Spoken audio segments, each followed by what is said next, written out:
Well, it's a couple of years since I've had a look at the lawn tractor.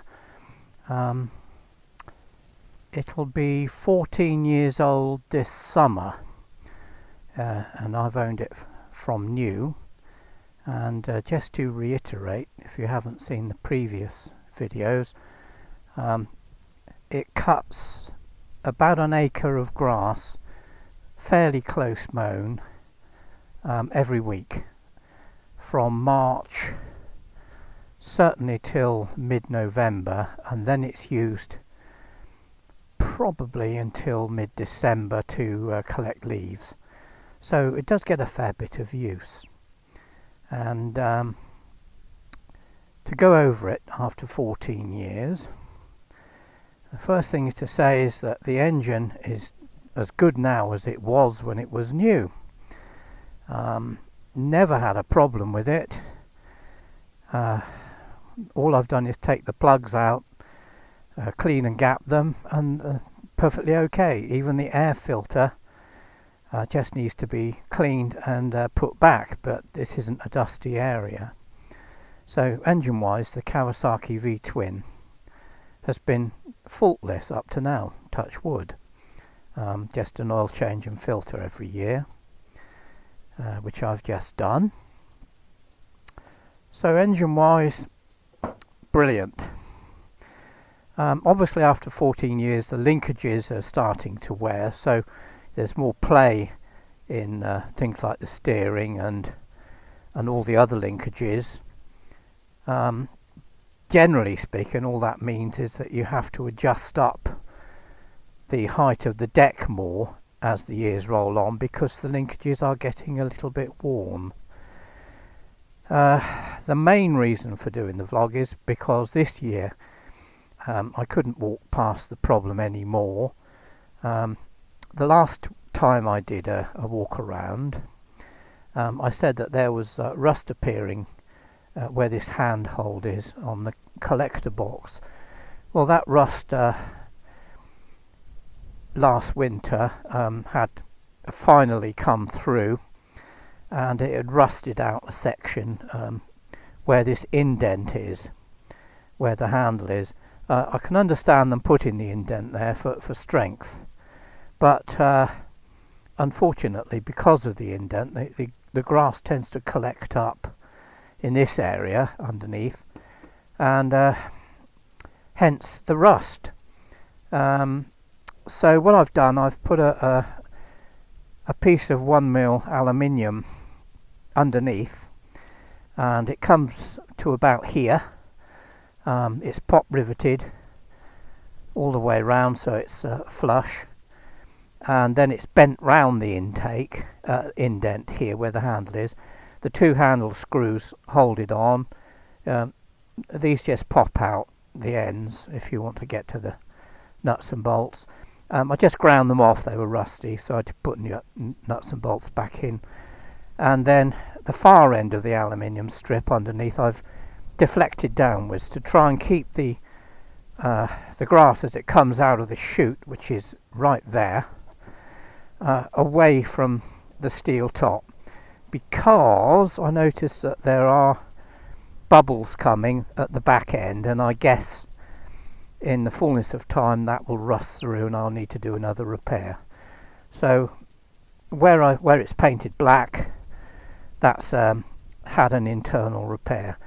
I promised myself I wouldn't go mad on the finish of it, bearing in mind that it is just a lawnmower, but now I look at it, I wish I'd spent a little bit more time smoothing down the filler that I used on the top end just to tidy it. On reflection, I think I should have spent another hour or so on that job. So what can I say? 14 years of quite strong use, and it's still going strong. There is one thing: the drive to the deck down there, the main deck. I'm finding that the belt is slipping a bit more because I suspect the tensioner is losing its spring.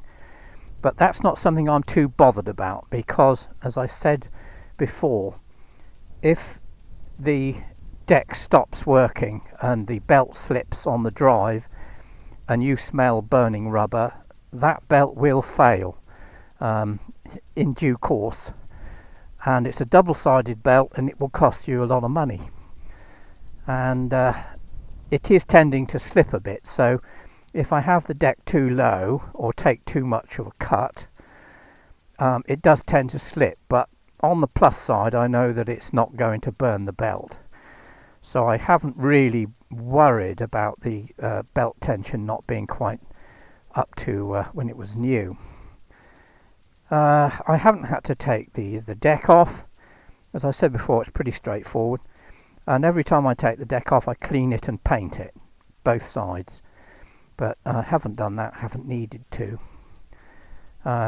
Just done the usual thing, greased up the centre bearing in the front wheels, and just a couple of grease nipples, just one there and then a couple inside the wheel. I just put a bit of oil on the linkages, which as I said before are beginning to wear. But apart from that, what can you say? 14 years old this summer, good regular use and still going strong, and I've got no real complaints. I'd certainly buy another one if I had to. As you see, I've cleaned and greased the actuator that actuates this, and providing you've got your trusty stick to clear down there, all is well. Actually, that's so important. It makes life so much easier. Before I got the stick, I used to have to take the channel out. That a rubber channel comes out down here. Now I don't need to. I just use the stick to unblock, because it does block up regularly. And as you can see, that's where the grass comes out, and that's where it rusted the collector, which is fairly obvious. I suppose what I should have done was keep more of an eye on it and clean it and paint it from inside more often. So I guess that's my fault. The seat's got a couple more, well, they're both splits on, you know, where you swivel to get off. So I've just put a bit more tape over them. So splits on the seat after 14 or so years.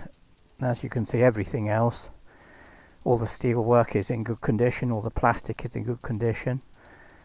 I changed the battery a couple of years ago, and oh, what else? Oh yes, I did have to take out the headlamp switch and clean the contacts and put a bit of WD-40 on it, because that was causing intermittent faults, but it's okay now. Headlights are working. I only use them really in November time, when it gets dark so quickly, because obviously in the winter you can only cut the grass when the weather allows. A little bit like today, it's quite dry at the moment, and the grass is looking as though it's growing, so I'm going to go over it on a high cut. And I just thought I'd keep everyone up to date if they were following all the other Husqvarna videos that I've done in the past.